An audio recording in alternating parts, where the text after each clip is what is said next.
Hello everyone, welcome to my another video. Good morning সকলকে। সবাই কেমন আছো?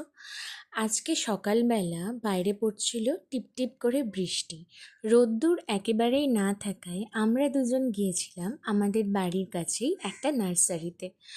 সত্যি বলতে একজন মেয়ে হয়ে আমি বলছি, এমন জীবনসঙ্গী পাওয়া যে তোমার ছোট ছোট আবদারগুলোকে হাসি মুখে সমস্ত কিছু সাপোর্ট করবে এবং ছোট ছোট আবদারগুলোর মূল্য দেবে, এরকম জীবনসঙ্গী যে সমস্ত মেয়েরা পায় তারা সত্যিই ভাগ্যবতী। গত রবিবার আমরা ঘুরতে বেরিয়েছিলাম এবং তখন আমি ওকে এই নার্সারিটা দেখে বলেছিলাম এখানে আসবো, এসে গাছ কিনবো। ট্রাস্ট মি, এখানে আসার পর আমার মনটা ভীষণ ভালো হয়ে গেছিল।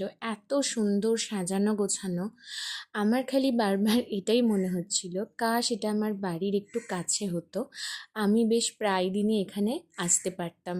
তো যাই হোক, এত গাছ দেখে আমার তো পাগল পাগল অবস্থা, কোনটা ছেড়ে কোনটা নিয়ে বুঝেই উঠতে পারছিলাম না।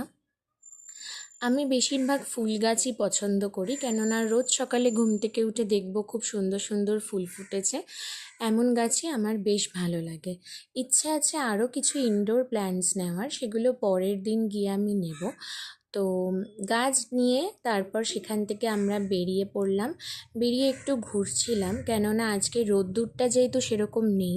তারপর খেলাম আইসক্রিম। তো তারপর বাড়ির দিকে রওনা হলাম। বাড়িতে আসার সময় দেখছি আমাদের এখানে পাড়ায় পাড়ায় পুজোর প্যান্ডেলের বাস পড়ে গেছে, দেখে মনটা সত্যিই ভালো হয়ে গেল।